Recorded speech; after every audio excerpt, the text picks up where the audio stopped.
We are nurses and midwives. We call on our dear nurses and midwives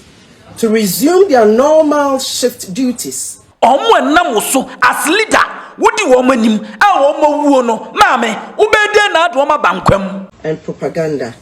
We thank you all. Chama Wontumi ne want to say yensamoyfo nyina kwaba ebiem emra dwumadie so yasanso ahia ensama ekoso ewo oman Ghana mu mene abusuampani kofu so adiomi eba bedi ho nkomo na afi no ya biebiem after say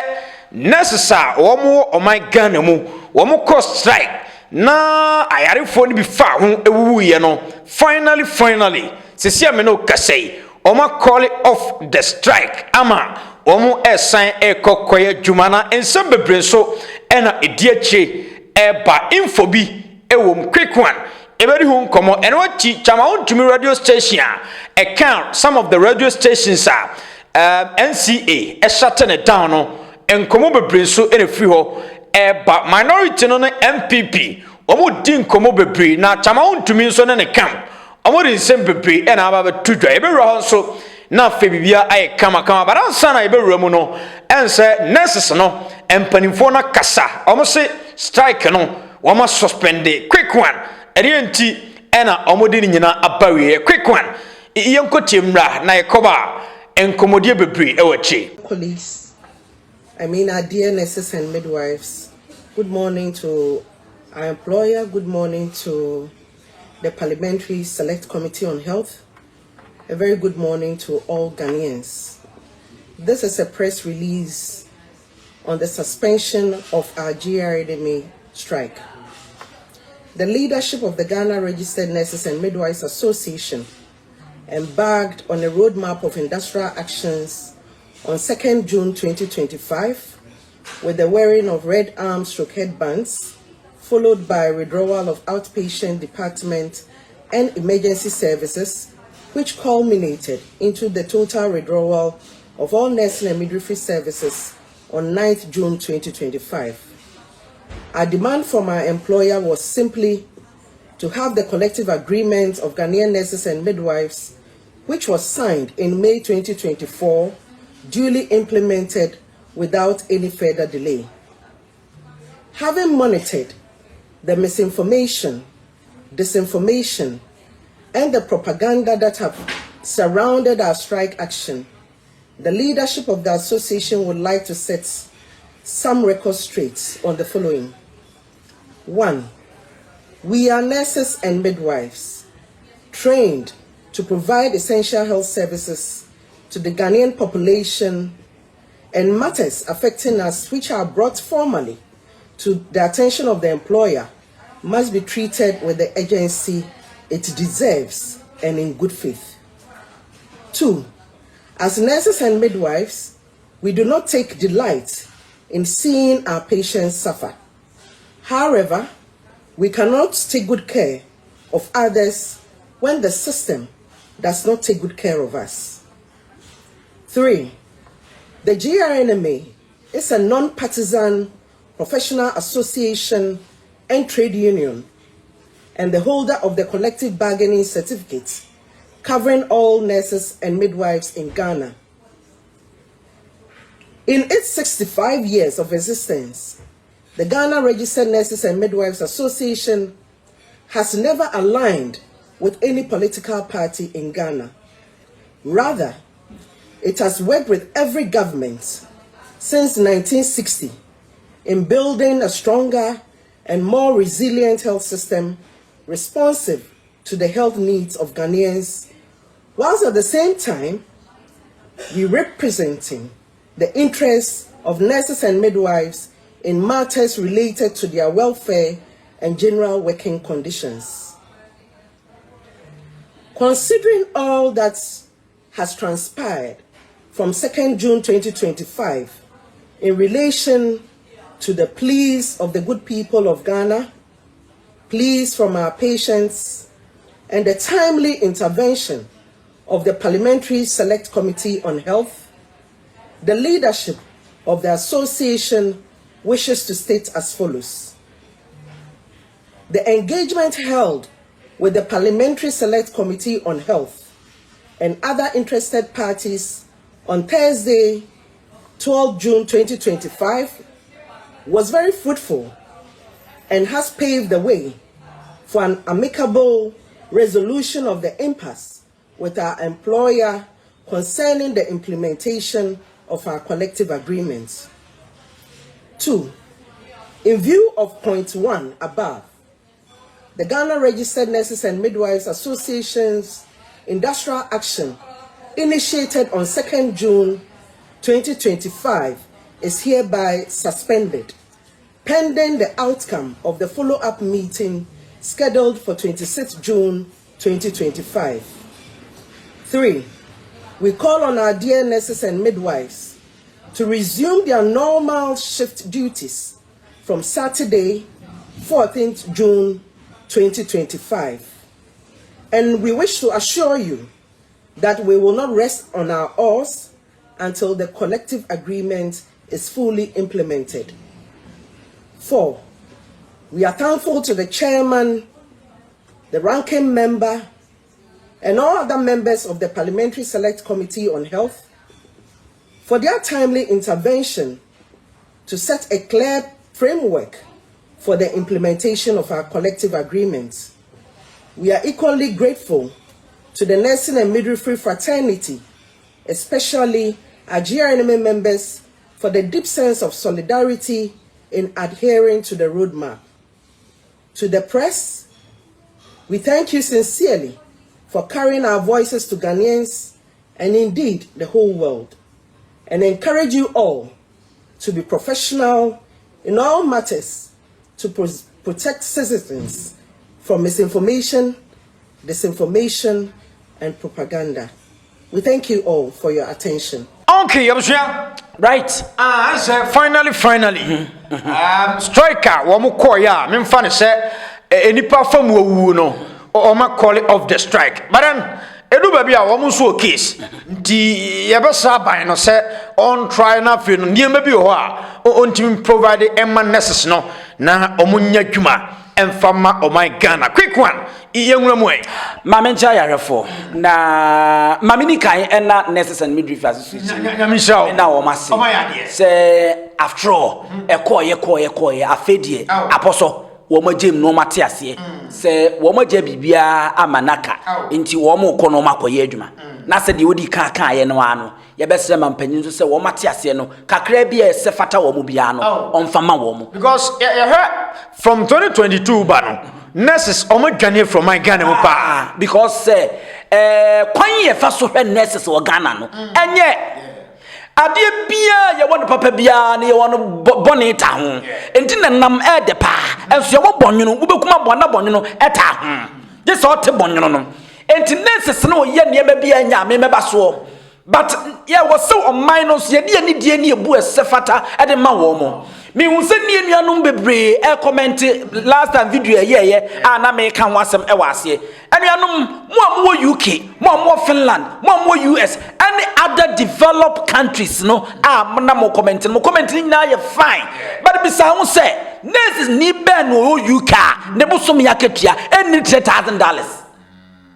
and now Uber Ghana and my your nurse near watch 3,000 Ghana cedis to 30 million. What they call US and net dollar no more. A little over $291,000. If say $200. Sir, every kuso. What you say? A new $300. And it's a nurse need to Ghana. No year juma. Bosumi ni na. Na ketua watch nya. And when him say, be a professional said to the stand say. Me wife yare ya me call hospital me shana kasa nurse ni bi check me BP mfama me o check wiye no ana me yiska mbotom se onye no fanto so me kanya me o hata suri nurse ni ka chem se onye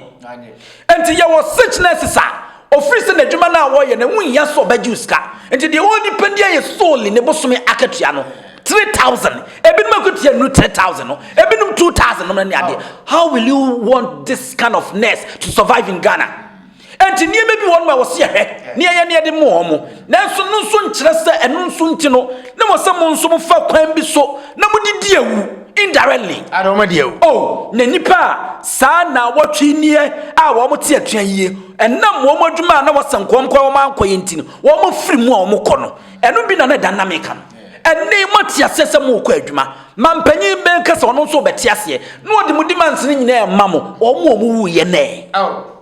omo enam so a wo perpetual for yampofo as leader wodi wo manim a wo mawuo no maame wo be de na ado ma bankwam. That is my problem. Say be aban no so na anya fast emiti wo mo ni enti na nurses I want code of ethics edo wo adwuma no ho tie one more code of ethics. Now when nurses code of ethics na eda wo adwuma no ho a tie was a key ethical principles. Respect for dignity and wealth. Nurses and midwives must treat individuals with respect and dignity, recognize their inherent worth or unique attributes. Yeah, what we say advocacy of patient. They are obligated to advocate for the right, health and safety of their patient, helping them access necessary care and information.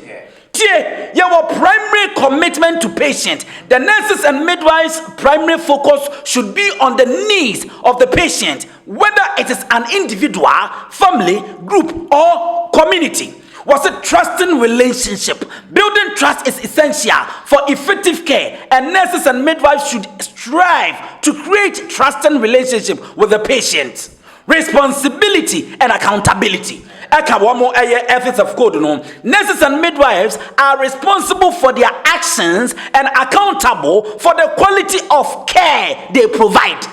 Bakunie ethical work environment. They have a responsibility to create a safe and ethical work environment that support both nurses and the patients. Ahano yedru hano. Na mo dure mo nko amankasa mo welfare. Mu yi patient in the film, but how work say was it a yamu and nets a year patient now about hospital. But how mu yi womu do mu film was it self-care. I feel what we be say independence. Why ethical matters? Nina ya niema a yamu code of ethics. Ah, ya demu famu uko nurses training na ya chira wo wi na ba yeduma na ya ma hu. Enu nti nimpa kwa ya kan chose nipa nkwa hu hia pa. Eti wo patient yemfani ni agro akwan bia wo befa so emfa wo so wo sika se woni sika wo yebusuani wonye busuani wo yedamfo wonye damfo wonyina ye mu code of ethics. Enti sa code of ethics we na efa hene ana 1 week motimi ejai mu patient de wo magu ho no mo amenne ebidum awu akọ because of wo strike.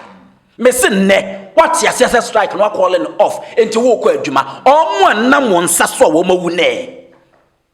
obere do maba na no kan no kan sem bi me jote niema mienu bi a me pesa me ka ho asem na ye ko anim wo se almost strike na wo no ko ye no eniema bia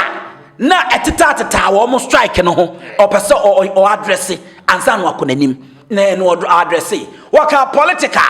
se binum free say wo mo aye politics se na man for kase NPP for na akosho mase a omudi sadwuma no but yes sa na ma ni nyina emu ma me nto enyemogu all kasa no se 2024 May June July August September October November December 2024 8 solid months and amone nanado danko akufuado and NPP aban tena se yes anji ewe ya anti striking ka and na His Excellency John Dramani Mahama eka se senka 2024 no on na wa ban mu a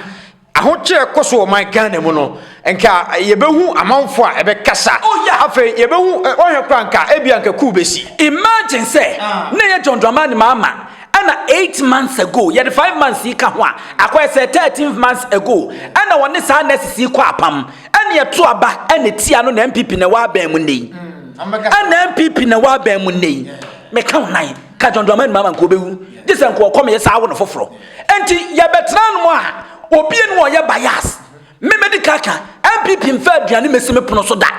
NDC mfa aduane mesi me pono so da enti me betran me kasa free me mu fisamia na me pam aduane na me die watch ase 8 months ana woni aban bi call apam ama woje trum wantimi amfa anya adwuma but obi ba 5 months watch ase eto etua enti beden ye mfa anya politics wukuro ya wukunu wajina NPP campaign platform so aye campaign pen wukuro ya wukunu ye party chairman na say 8 months woni wo party no an cost strike na party for by na 5 months wo cost strike kum nipa beden ye nkasa be petrol woni wukuno aye politics na moye ɛno nti ɛhɔ no matwam de afiri hɔ maame yɛkasa politics na ade yɛ yɛdi ka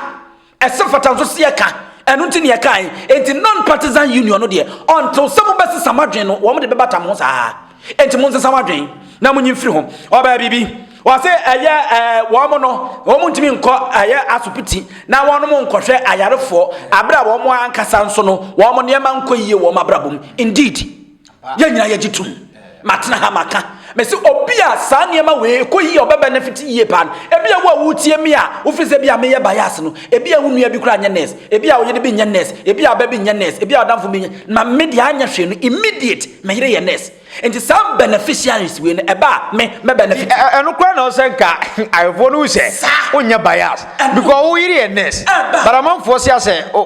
yeah me read the comment na pa and ma so ni nyina mu tina me cheche mo se me ye direct beneficiary sasa niema we nyina de ma wo a because me yiri aye nurse but that doesn't mean say me benefiting nti enya me se ye no Wontumi nkwa ya sabia nkɔhwɛ yarefo abra wankasa ne man nkɔ indeed no korɛ nansi ni na wɔso nya sound mind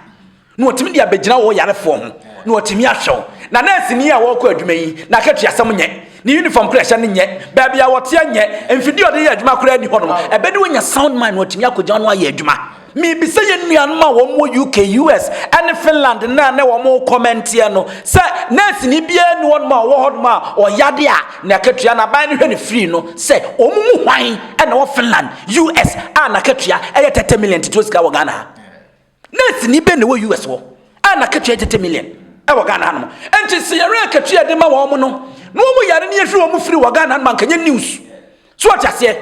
obi Sunday me ye nuanum a doctors for wɔn nneɛma wɔn nso wɔn mo agye na de brighter mepɛsi ewuram kakra na yɛhwɛ wo de ama me breka papa na yɛnwuram na yɛnhwɛ a doctor for nneɛma aside almost salaries no wɔn nso beneficiaries a wɔn mu nya edi free aban no ho no yɛnhwɛ kakra na yɛnko yɛnim na wo de wa hwɛ asema me kan doctors allowances in Ghana apart from salaries. Medical doctors in Ghana also have access to other allowances and bonuses. Part of the allowances being agitated for by the Ghana Medical Association include 1. Accommodation allowances, 40% of basic salary. On-call duty facilitation allowance, 20% of basic salaries. Clothing allowances, 30% of basic salaries. Book allowances, 30% of basic salaries. Utility allowances, 20% of basic salaries. Professional allowances, 50% of basic salaries. Special bank allowances, 25% of basic salaries. And a vehicle maintenance allowances, 20% of basic salaries. When we na ye adokodoko de anonie a doctor for omunya ye nuanom nurse for omunya bi enti sorry ye nuanom doctors for niam amabobo boso yi 20% of former salary ni yi ne de ama wo car maintenance wo salary wo clothing ni ade a na ye nurse ni a ebe ye wo ja but that doesn't mean say je adwuma no to wo kra na ma nipa mu because nipa nkwa hu hia che wata ade a aban ne ntom fancy na fa ko adwuma no I will tell them ma kan dia tro mo ne ani wo kina enipa nkwa emu odu ete wo uniform na sabia ko nteka se akopam a obi uniform enu 2000 and 1005 ehu hia che no nti ade na 1005 and 1000 wo di hye uniform ti wo hwema okra efiri ho dia ya ene se de na ba no ogina ho ne ya kacha na wo kacha nsa ye wo strike o ampa no hwema na wo fa na wu baba ro so mo so se o ma mo mani amre sa aban ne de o mu di agro na me kacha o mo se di brighter wani na be brenda na abre wonim se na me ni umienu yete yi yenkro all bloggers yenko strike radio stations in cost strike TV station cost strike omo be pepemu ani graphic muni ada yi no ensantrofo nyina ase ho yenko strike ne yenhwe kanesi wo nsem ne be kohene ene ngenko ba bia e be kohene enti wo bia dwuma wo ye bia ho hia enenye ne ebode woro na nkrofo hu se sei na nurses fo famu sei ne wo mo pe enka mo e be ko fahene nti yensu yakase cost strike kanka mo pipa no be kamoto na mo de ahyedem no atrem no mada it means say yensu ye ho hia enti ye wadwuma jai fama yen centrofo na fa code of eniema na mo pen fabra ne aban ye be mana tenedwe efri se enyemu modwuma no menika ka chew se enne soldiers wo mo bre papa wo Ghana ha if se wo soldier ni adamfo bi no no trans no udi nkoma wo post ni adamfo bi no no trans no udi nkoma nanso yesi na dwuma na oye no teachers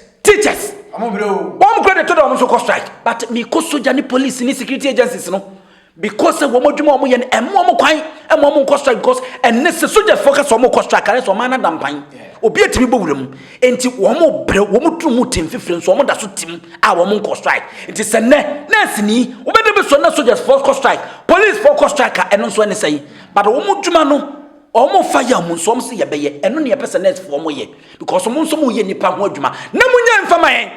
na yenka me de pie no ametra radio so post for me nka be mo ni titi wo balance mo tie wo mo dan wo de dem enye papa wo mo ntade ene wo mo setenam enye ye ka bi di ma wo mo munya mfama yen na mo mo nipa nkwa ho ban enti in all no asedanka wo mo ma me perpetua Emma obi nya saa kwanya no nka se nam se wukunu ye NPP political party chairman ti no wo ye politics dia NPP ene ma bi wo no ma botugu to for na fama yen sentwofo let's fight your fight for you. Okay. Simple.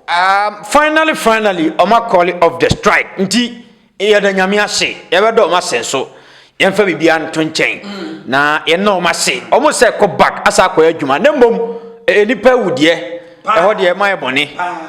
nipa wu pa ntino ho de monse bone fache ba quick one yanko radio stations NCA shutting ni nyina down I think 64 and 62 Wontumi radio station e ka ho a eno so amanfo se political His Excellency John Dramani Mahama ne na ban sana sase radio so ka ho ndi omo se aban ne hyeda pese osisi Wontumi ema afanyoma kenkra be kan bi eno china His Excellency John Dramani Mahama ja omo 30 days se womo mfanya hihye bi oso omo de ye de oso omo de gu akwan bia no womo mfa ngu akwan na womo ntimi nya dwuma quick one iye nwura mo ai akuma mini ka mo mensem sei eva mo ai John Dramani Mahama oire enipa ya de osayiye mese nne se ne ma koyi na onya koduro ka wachine nkoyi nya koduro beka ya be bo abaso me hu bi da ma pani John Dramani Mahama say 64 or so radio stations no yanya ne sa uye ne sa na kabi mami nkabi ese wu miemi ankrofo so press wo mo allow them mo munya adwuma abra ugusu ni wo mu di nkita ho se ne be ya ne enkoyi no wo mo de betu yie no ma ye na ayamra kwa so ene woni ma de amanije ye gabi o chiri da ko aya de bi ma mani age pa o de koto ni Facebook ese ampa asase yatum na ni nyina ne se wo mo licenses no ewu a na wo se nkom renew wo mo renew enu ti ni yatum nam so wow na se Sam George ene se bia asase ye bega se bia ye affiliated to NPP ni enti ena bia wakotumu enti se gabi whole gabi and be friends of prime minister maybe atwam wo Ghana no am bekyem se senti ne nam so amenne se aban no se ana se asorense wo mato radio station no matoma na se enye kwambone so eye kwambapa so ene wo se wo mo se sei o me se Wontumi de ne political on pese adwuma Wontumi TV station and radio station ye de bo man Ghana no dabia obo aban na chi ne me nkoyi no ozo mpe so mo ya no mutum na o mo kan ma no tum nti no mo to radio gold mu no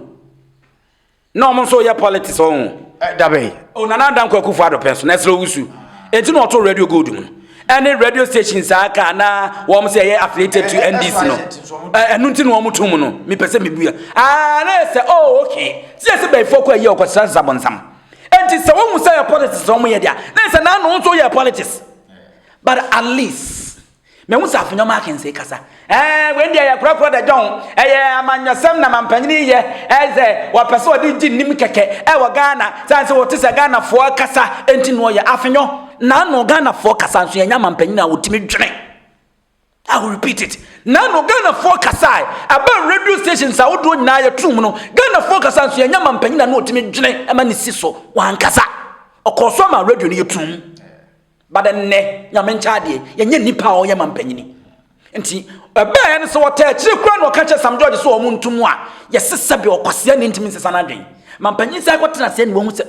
me ka ho kura na nye ti mammo mo kwan freedom of association na omo nkasa because na no aba bi penso no ye de baaye ne nsentrofo a wo munya wo mo atwaye enye wo mo fa wodie mfa ni wo mu dwuma no na o man Ghana ye rank a na ba bia ye to yakoto na ani wu nti wo mpese obekọ samfum so no bi nti ene masade aba mo nkwa ye wo mo dwuma mo na fo aduasa Nancy say bia wo mfa ntoto yie no o mfa ntoto sa grace period we na nanka yepe bi de nana adodankwa ekufu ado ho wantumi anye and wonim come here say day in and day out to bia no mampanyi John Dramani mama ya ama na adankwa ekufu ado memu no obebu ya na say class 1 prefects e wo classroom o making niema bi o ye no e ma ne koye so useless to Ghanaians she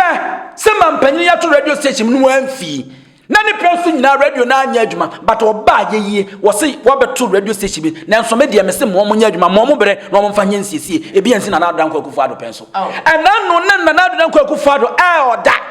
there time kran se ono ne bodyguard oda ahemfo so wo nsoro no ntia wo mo mampanyini ba ye wo course tenase na chia me na oyi ni shares ebuo obi se na shares nso ye ma men kan kire wo se wo buade a na wo kochia pani a wo hyecha wutu shares no ekire adebuo nti we use shares na de chia wo hina wo show respect na de ama no wo show sa respect na ama na adanko akufado na de no be no wa render no useless ama Ghana phone say panyini we de say no siko na de enti day in and day out no wo expose na adanko akufado ne NPP amemu no na eno ana afinyo markings mo trase no mo hu kona kotie owusu bemba me the video bi kra send me nim say wo be hia na wo so obo ma tiefa enka ya abo kotie owusu bemba oso wo ka no kore no de ache Ghana fo prenye prinfa so wo head Dr. Alhaji Mahmood Bawumia said o sika saye me be che dollar economic wizard no ye symposium no ye lectures ama wo munya ni mugidie se wo ba obeba bayo ama dollar na ne Ghana sikasem na koyi but eye ni nwanwa anyam na meko and owusu bempa aka abo apapon but eye ni nwanwa se within 5 months John Dramani mama ne ndisi mu ba hwede wa ma economy ne ye anyam na meka oguso wono render the previous government no useless and afinyo markings Bible no ka was say eduru ba bi no ojibi fo kora kana no tuma yebunse nyansani enye bibia ne hia se wo so obekasa ho yedi ko so mo penso mo tum no mampanyini ampene etumu but we de mampanyini se mo kwa no mo koye adwuma endafo aduasa wo manfa anya ntoto de anya obi ne kuma ntwinti ama grace period a whole 1 month de wo so otua kotua de wo so san kosan de wo so yifro koyi na fa ye na nkoye a obi ne kuma ntwi enti wo mo kasa ya amanyosem no o munyai sananu na nya amanyosem de a enenso enya amanyosem yemfa no nusia but then Poyando nso de nsem bebre up to Jawa grant interview afa sansemi ho ene chama Wontumi ho na Poyando de okasa na wo se tie because ono no NDC fo tie no a o manage NPP fo so tie na o manage Ghana fo nyina tie na o manage and say ensem bebre na koso ye be fo ne say ona e chama Wontumi aid madam fo no madam fo no ona e chama Wontumi na ade ba come ni dije ne ho say o frɛ na nopa awia anwumre obefa akọ no no grant interview enti eno nko a de Poyando thumbs up open central for wo ya nice central for thumbs up meden e ma no ho no mo enti obekwa akọbọ ho di abusua ansa na me sori amu akọbọ no ma me fa special fathers day mfama papa no mo hwe nyina nyame ya aduma akosia de di enimi eye eja no da ye mamu nyina happy fathers day monkoso na munye japa na munye responsible fathers na suru nsira jadema nyankopɔ de me eja no onfa no munyina quick one yenya botre na intensama Paul Yando edi atuga afa chama Wontumi ene ne ho nsensem quick one enkotie na chama Wontumi ne ho te sei Papa me nyame adom me ho ye papa na wanitia o munche kra ekute na miensa bia na woso okoyoko na ode ne ho ekokire no mbita ne nsem enti no ya na o munche nkran de obewo ho for now so say ebia asem ne bekwa ko bidu na mama hwa de we you ensem no ankasa apart from yoko no anam TCID ne bisa wo hini biu TCID the minimum CID eho ena yoku for so asema omugina so a ene say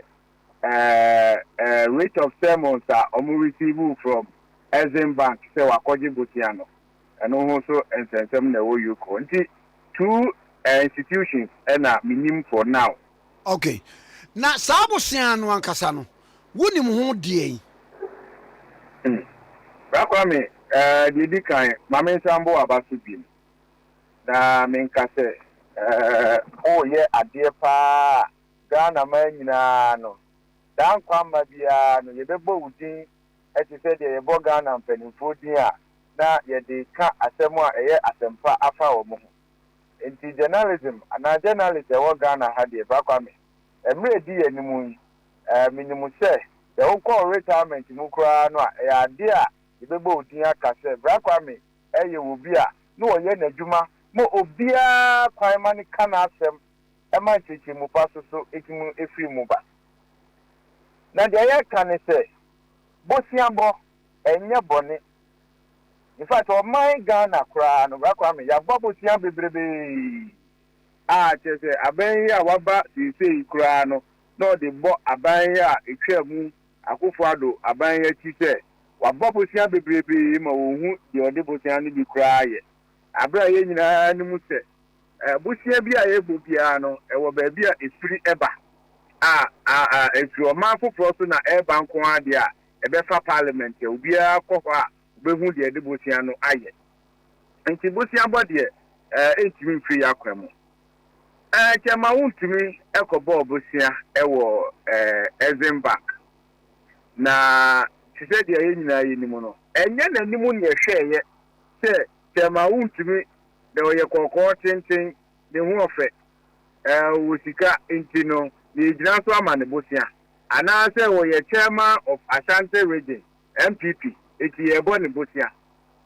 maka sɛ yɛ saa deɛ a ɛneɛ owura Nana Kwesi so a ɔyɛ regional chairman of NDC ɛwɔ Ashanti region no sɛ ɛfo saa deɛ a ɔno nso bɛtumi akɔ na wakɔ akɔpɛ bi because bosia deɛ wonya a wotumi de yɛ dwumadie ebiara a wopɛ biara na ɔkɔɔyɛ no yɛde mmara kwan so anaa nhyehyɛ a ɛwɔ bank hɔ ɛna yɛde egyina so a yɛde bosia no maa no ebisɛ deɛ anim ne sɛ obi a ɔkɔpa bosia biara no yɛhwɛ w'anim demom kɔfa bibi as collateral bra yɛbɛyɛ insurance ɛbɛkɔ board approval ɛbɛyɛ dɛndɛn ansa na yɛgyina so de bosia no ama eti deɛ di kan nsɛm a ɛnam prama mu sɛ wakɔgye $10 million ɛwɔ Exim Bank no baakora me ɛnyɛ nokorɛ ɛyɛ 7 million Ghana cedi baakora me ɛyɛ 7 million Ghana cedi ɛnyɛ $10 million tani yɛ sɛn 7 million 7 million Ghana cedi ɔnyɛ dollars mpo baakora dɛbi okay ɛna ɔkɔgye yɛ sɛ ɔde kɔdɔ aburofuo 2019 ɛwɔ Afram ɛho na deɛ wɔn ne sɛ okɔgye bosia a bank hɔ no ɔmo yɛ biribi a yɛfɛ no insurance to cover the loan bakɔ aminim sɛ wɔyɛ aware ɛna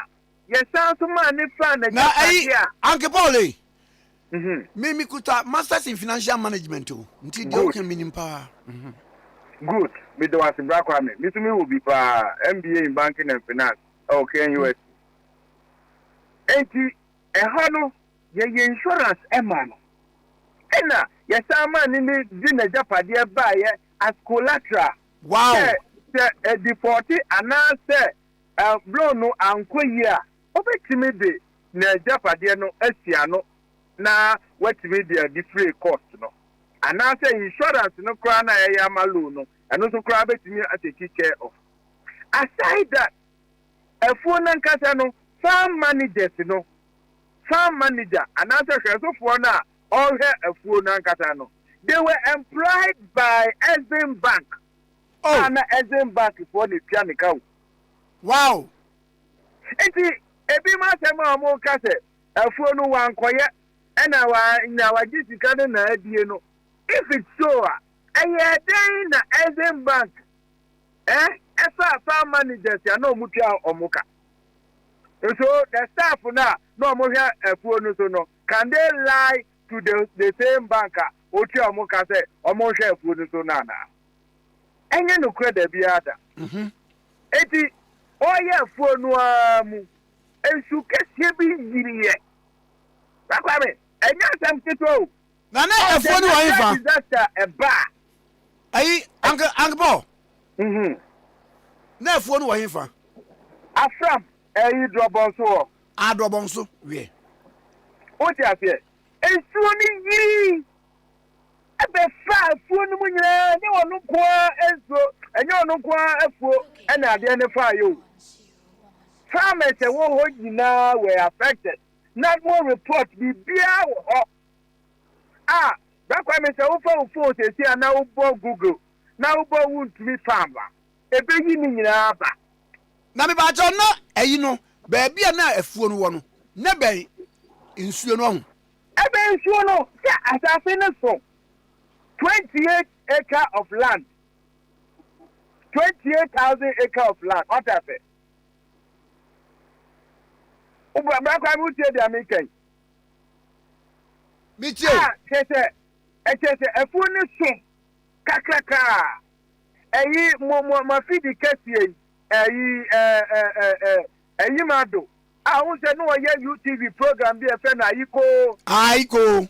Yes. Yetimi di highlighting Ghana akuafo a omo bom ho moden e wo Ghana akuaye dwuma mu. Ama wono kwa kwafuo num ekotwa atema Wontumi a ogina afuo nim. Eti ye ka ne se ensentro ni anyimado a wakwa afuo num no ono susu wo twa ntra na brakwa me di America man na sie ne se ye babosia e na bosia yakobo no ye pese ye nya bia ni ye nya dia enye Ghana kobo abosia e wo Brazil $35 million. Say the Baba ye Commander Sugar Factory. Back from 2012, everything says here me no kase. Etima produce sugar at Remakra. Etima produce. Back ye be factory no in April 2016. Drew August. Na Adoma Daswa ye town factory no $12.5 million. Me kaipa. Factory, me do it. Factory, you go about $35 million. No, yeah, town, you see factory na we, yeah, town factory no $12.5 million. And no Ghana moka. What you say at you be? That's why me Ghana kobo abosia $200 million. Say you see segleme. Housing 5,000 houses. You see 1,003. $200 million nasa. Yadi nipa ne court. Attorney General will be any pan to on Hundi. Eti enye abiri na ubeba bosia ubenya the expected end na upese unya so emphasis no. The natural disaster so esia. A lawyer for friend the force majeure. Force majeure. A French word, force majeure. Force then. Majeure. Aha. Esia, ekese bibia no obeye bia na enye because enu afem that at who to na say there bubua. You don't blame the engineer na say you don't blame architecture no. Enti adia esi ye no. Babra kwa me dia yes. Ana mani musa efuo na e die ba aduade ne woso wodua ade yin. Aburo kakraka o. Bakwa me si me wia me the video no ba send o. Ewo drobon society ben. Oh, do afram no ho. Afram no. Ase ne suo. Esuo kese ebe ho. It is one iri. Bakwa me na wa hu se voter radio kwa no. Oh yes. I. Ama abawe kwa ba ye no. What the 200 million Ghana cedi as a budget mu say or the koma omo nsuo no efa wo mu no. Ana wante. Mati pa. Enti nsuo no agiri ye no. Ene be fa bro ni mu nyina bro na ho de ye sai. Abro na ho de ye sai be fa mu ekifa so a kese ema ekawe aba. Okay, but I know cry no ye insurance ma broi and ye san so ye didn't collateral that say ne niema esi ade no ano e ye no cry betima ye di ba kwa me dia me sia ne se bosia de nyina ya bobi mtie momo ba kwa me abubo bobi pa minim se wo de ebia wo mo bi dia ba me de ma ba da bia text message egu me phone so a ye remind me say so and so date ye bete I just say a cobasia cobabosia, yet here the call you ana. Ba sa loan no. Minim say Exim Bank for kra be tro e de abase wo no gina court a civil in nature. Yo. Ka kwa me mete wase. Ukomo de me da ma tete u ban tete mu pa e ba ntemu mu. Me amenye lawyer kra for minimum say ade a civil case, any criminal case. Any criminal case, any civil case. Yenyina babusia bi. Yenyina bubobi because who pay den ube cost ube ejina paso nipa sabeko anim ube ye bibia no ejina paso bakwa mo bi quiet me show say because we ye ejuma okay afemu a ye hwe wa ye behu onti mi gina so ma ulo ananya sa neke. Oh yes. Sidi e be ya be buo no anya sika kese bi na odi aye enyema ba ko mienu bi aka dia wo ye. Enti tema wontimi nye boni bia e woti e fa no e ne fa sa akwa we so ye sa no a ne amma wo mo mpese wo mu di hini no mu bo ma Ghana on say private participation and a bebo o mayo o maya ye timu senye OKFM Meet FM enya ayi FM ni say Peace FM amaka mu ho abomu a mo bi adwuma ye kese kanipa domo afai papa min ka ube ya adwuma wo hi kese ne wo ho mode e kire nsemu kire Ghana bo kenye private man that's right e ka ube ya adwuma wo hi ne di bibia no koye se gisa aban ebia adwuma nko na ye adwuma ide mi fi se emwa. Let us encourage private man participating na emwa na nipa ni nya confidence ni wotimi mi adwuma na timi mwa youth ya ye nya adwuma ye ni efi nya bi nye na mom so bi ko bi adwuma ana obi kwade bosia na se ye de ne fa kwan we so a kwa me ni obi enu obi bi no obi nya adwuma ni bia yo ade aban no nko na betima bie because ono de onya boni bia o ti ase ye nya ne sa aban you are supposed to facilitate maniama munya mre maniama mre from mama fonya didie ni ahotoso e wo system nim ni ntimi mmua ni nyina ntimi mi adwuma ibi na koba ni say we politician na bi adwuma na ye be taatawo ye do be fa kwa we so a hen e no nya sika kra obaye te mi ko bi adwuma na mama obi ayi kwa me ya re hosem I see eti ebepim nei charges ya ne yetete ho asem a attorney general ebeka ye no ne ade nyina formally o ma charge chairman o mo fa ne ko court eti da bia de okọ ani abisa na asem baako no okọ 3 days no okọ ni abisa na asem baako no okọ tise bia baba eno fufu e de bre otim di ni nyina wie de o se ai no okọ na 3 days whatever ni abisa na asem baako na okọ eti de ya kan se media me free say na mama fa de bi mra bi hu video bi a obi aya nipa ne ka se wono kra no one on na kire ba bi a chama wontumi wo two binom se mo am nkrofo ni bi na aye dua broni e di sa information nyina kwa koma NIB yoko CID a de tete chama mati bi sa oh bra kwa me no kra matiti TV na ma hu bia ba hu se enyo bia na ewo ahoden a oditina the opposition nanim ede ye niema bi o ti ase ye lusu ebi aboto na dodo no asudi yawo na bi tutu fi se obi nti na ama na anya ye anase obi nti na ne bibi ama nti the other part na bade a na ma men ko kangum ma men ko se no ma men keka dia mepe o ti ase na emma nipa no a wo ho se no ne honya hi ye ntata no dan fanimu no ewo ho adanse krumu ewo ho bible kraka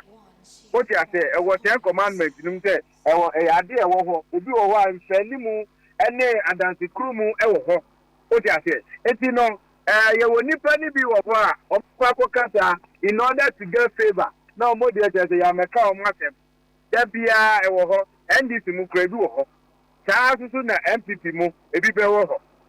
enti no media ya na enya me nwanwa se nipa ni bi be yesa but at the end of the day me ne chama ultima na tipa ena ye nimu na kwan ene ni nipa so a osi eye ne niema ensem a ye kapa ne hu nyina no bia no ka de ope mo bia no nche na adwen se ne esi etie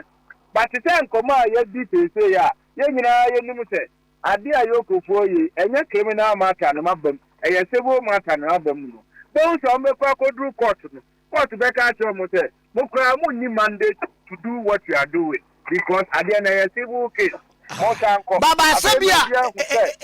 ebia wo mo keke bia ka wo ya titi yese cars bi efi Canada me se no minim se wo attorney general fo no kwa nso ne nkofo bi e de sa ade no betu dwa da kwa me de ta ne se ma Wontumi aka se cars e woni fie nyina e wono aka broni a wose ne car ira no obra ne nyina no ye misa ne car kro ye wuhu bi Canada cars ya ye se stolen cars omutimi tresia baga na ha ebe hu baabi aka ne wo eti dabe na omutesi ye omuhu se ma Wontumi dia omantima kwa ankode asase no brother na omusi aban cars e na na ewo ne fie afa dia free aban cars no akwa kodru Canada for cars ebe ka kom de Liberia cars nyina ebe ba be ka ho but at the end of the day ube hu ni se chema Wontumi no ane nema na ya no ane dia e na omusi cars wasa ye money laundering osi mo freeze my account no mo freeze majuma so me ye no eye mining eti mu wo any suspicious transaction bi no account no mo freeze dada eti mu beti mahu bro ni kro no wodi ni sika ebe fa am account mu a mu hu bie no na mu nyina no ma di hu adanse eti nsemo mu ke nyina ya de a ekwan ya de ne fa so obi afi se enya bakwame ye nyina ye kasetia se ma chi obi over 48 hours man yini ni ade no yen kan nsemo a ehu oti ase yen kan nsemo ehu a obi ate o se o enya we de asa ba ifu ope wakun ono yare e de betu o so no wu obi aso enya we de normal ya ba ifu ope wakun yare e de be ma ono wu promise we de normal o wa wu de yare we de enya wa wu de no na akata ati ta pepepe but at the end of the day minimum say dem Wontumi obedi nkunu